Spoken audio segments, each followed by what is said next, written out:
मेरे पति से। बोले हम क्या डरेंगे तेरे पति से, हम तो बात ही मिल गए आए कोई जगह अपने पति को। नगनी बोली तो अब सोए रहे और जग रहे होते तो जिन पन पे ठाड़ो है ना, इन पे ठाड़ो ना रहा तो मेरी बात मान लला। तो तू सुंदर, तो बारो से तो सुगर, ते मैया बहुत रोई है, तू मत जाइए तब ऐसा कर, तू लौट जा जा लौट जा। भगवान बोले ना मिलने आए हैं तो मिल के ही जाइए, और तुम जो कह रही कि मारे जाइए कोई दिक्कत नहीं, पहले तेरे पति से मिल ले बाद में मर जाइए कोई समस्या नहीं है। तो एक बार मिलाए तो दे ना, लट जा भाग जा। भगवान बोले ना मिल के जाइए। नागिनियों ने बहुत समझाया, भगवान नहीं माने, भगवान चले। अब भगवान चले और वहीं पहुंचे जब कालिया नाग सो रहा था। भगवान में जाके कालिया नाग की पूंछ पे लात मारी, और जो लात मारी कालिया नाग फुसकार मार के उठा, कौन है?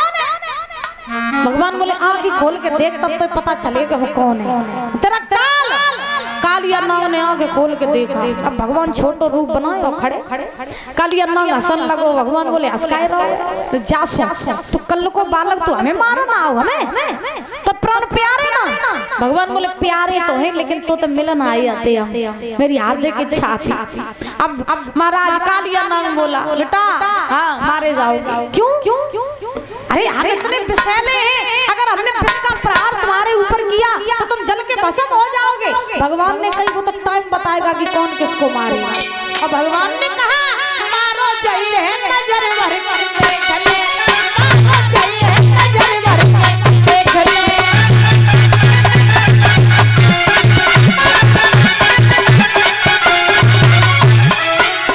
भगवान बोले ए कालिया नाग, तू हमसे कह रहा है कि हम मारे जाएंगे? हम तू खुद को देख ले, तू खुद को देख लायक बची है ना, तू खुद को देख, हमें देख, हम ही में जो आज तो मारे। मारो जाइए, मारो जाइए, मारो जाइए नजर भर के देख ले, मारो जाइए नजर भर के देख ले।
कालिया नाग में भगवान में युद्ध हुआ।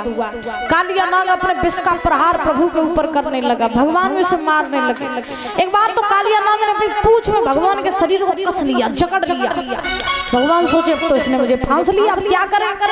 भगवान ने अपना शरीर गर्म किया, इतना गर्म शरीर की आग की लपटें निकलने लगी, और जो आग की लपटें निकली तैसे ही परीक्षित जी भगवान के शरीर से जब वो लपटें निकली तो कालिया नाग ने घबरा के भगवान के शरीर को छोड़ दिया।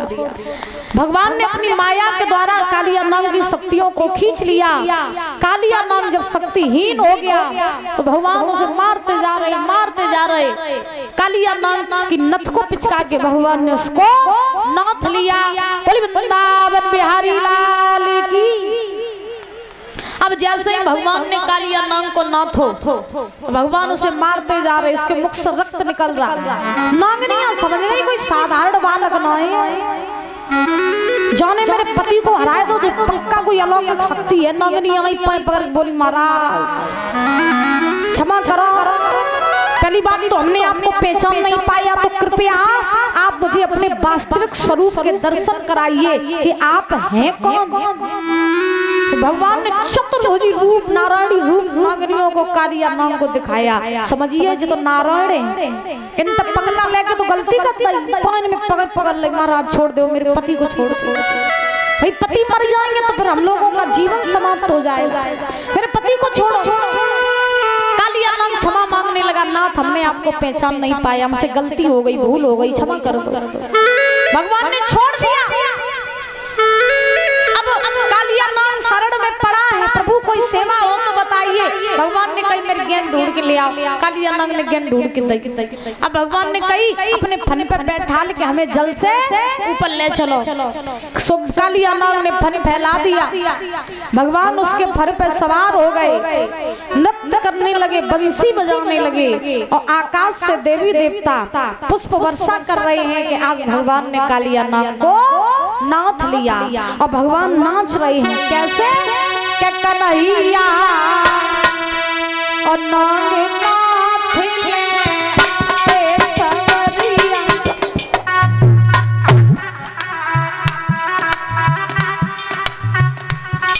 कन्हैया नाग नाथ ले आए सवरिया।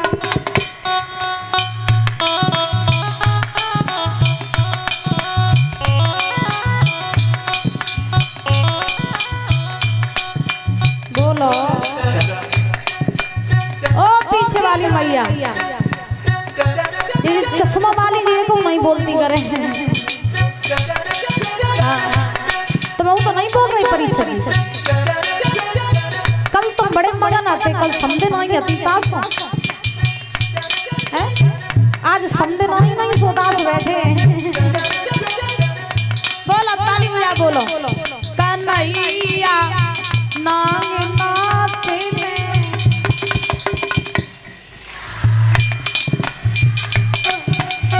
बोलो हाथ ऊपर करके ताली बजाते हो, बोलो बाबा बिहारी लाल की।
मैया यशोदा ने देखा, ग्वाल बालों ने सबने देखा। सबने प्रभु को अपने हृदय से लगा लिया। मैया रोने लगी, कन्हैया तू ऐसे चला गया, तुझे कुछ हो जाता तेरी मैया जीते जी मर जाती। भगवान ने जवाब दिया, माँ जिस पुत्र के सर पे तेरे जैसी माँ का हाथ हो उसका दुनिया में कोई कुछ नहीं बिगाड़ सकता। देख मैं तेरे सामने सही सलामत तो खड़ा हूँ। अब सब बड़े प्रसन्न हैं कि भगवान सही सलामत आ गए। उसके बाद कालिया नाग शरण में खड़ा है। अब कालिया नाग ने कहा, प्रभु कोई और सेवा हो तो बताइए। भगवान ने कहा, सेवा कछु ना है, अब तुम ये स्थान छोड़ो यमुना का और रमणक द्वीप में जाकर के वास करो जहाँ से तुम आए थे। कालिया नाग ने कहा, प्रभु हमारे पीछे गरुड़ देव पड़े हैं, अगर ये स्थान छोड़ के हम कहीं और गए तो गरुड़ देव हमें मार देंगे। तो भगवान ने कहा कि मेरे चरण चिन्ह तुम्हारे फन के ऊपर है, और जब गरुड़ देव ये चरण चिन्ह देखेंगे तो तुमसे कुछ नहीं कहेंगे, तुम जाओ लौट जाओ। कालिया नाग ने अपनी पत्नियों को साथ लिया और यमुना का स्थान छोड़ा और पुनः रमणक द्वीप में आकर के वास किया। और भगवान ने ऐसे कालिया नाग को यमुना जी से भगाया, यमुना का जल स्वच्छ कराया, सभी ब्रजवासियों को साथ लेके भगवान वृंदावन में आए। प्रेम से बोलो राधे राधे, और जोर से बोलो, क्या बात है। इस प्रकार से भगवान ने यमुना का जल स्वच्छ कराया, वृंदावन में आकर के रहने लगे। अब धीरे धीरे समय बीत रहा है, भगवान नाना प्रकार की लीलाओं को कर रहे हैं। एक समय की बात कि महाराज कार्तिक का महीना आया, तो कार्तिक के महीने में परीक्षित जी महाराज एक दिन भगवान ने देखा कि वृंदावन के जितने भी ब्रजवासी हैं वो अपने अपने घरों में सब पकवान बना रहे हैं, सब सुंदर सुंदर वस्त्र पहने हैं। ऐसा लग रहा है मानो वृंदावन में कोई उत्सव हो, त्योहार हो। अब भगवान कन्हैया ने महाराज जैसे ये उत्सव त्योहार देखा तो भगवान को कुछ समझ नहीं आया। तो भगवान कन्हैया चले और महाराज मैया यशोदा के पास में पहुंचे। क्या बात परीक्षित जी, आज भगवान तुम पे बड़े प्रसन्न हैं। आज तो जल की वर्षा हो रही है।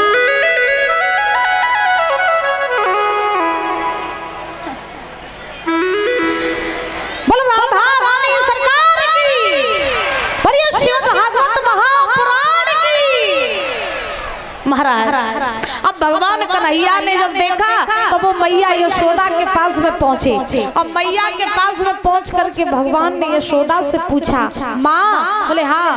आज हमारे वृंदावन में कोई उत्सव है क्या, या कोई आ रहा है?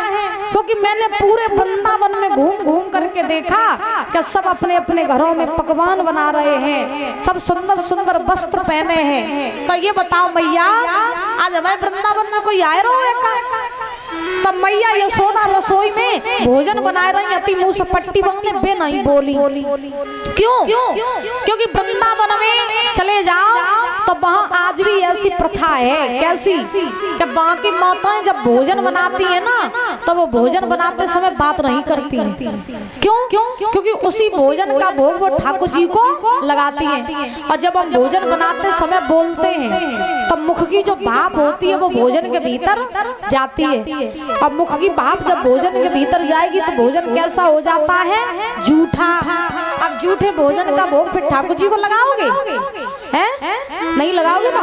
तो आज भी बहुत से घरों में जहाँ ठाकुर जी की सेवा होती है और वृंदावन में वहाँ आज भी माताएं भोजन बनाते समय बोलती नहीं है। अब आजकल का है, आजकल तो जानबूझ के जूठों कर देती हैं। बोलो राधे राधे। आखिर देखी बात, माताएं आजकल क्या करती? सबसे पहली बात तो देखो, नारी जो होती है घर की अन्नपूर्णा होती है, तो हर नारी का धर्म और कर्म होना चाहिए कि अपनी रसोई को स्वच्छ और पवित्र रखे। सुन रही हो मैया? सुन लेना, काम की बात है। हर नारी का धर्म है कि अपनी रसोई को स्वच्छ और पवित्र रखें। रसोई शुद्ध होगी तो मन भी शुद्ध होगा।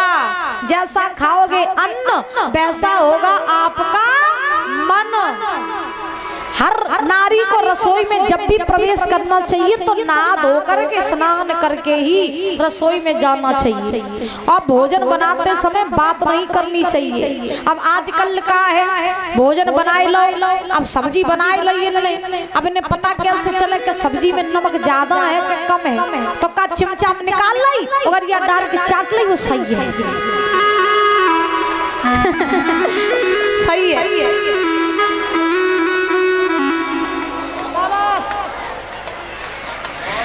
बोले गोविंद भगवान की।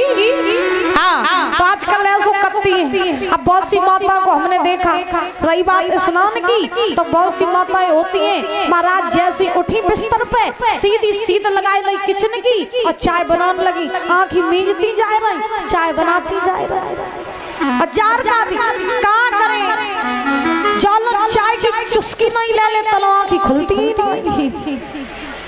धन्य हर नारी को स्वच्छता के साथ और पवित्रता के साथ भोजन बनाना चाहिए। बोलो गोविंद भगवान की। आइए ताली बजाते हुए बोलेंगे ऊंचे ऊंचे हाथ करके एक प्रभु नाम का संकीर्तन, उसके बाद कथा में प्रवेश करेंगे।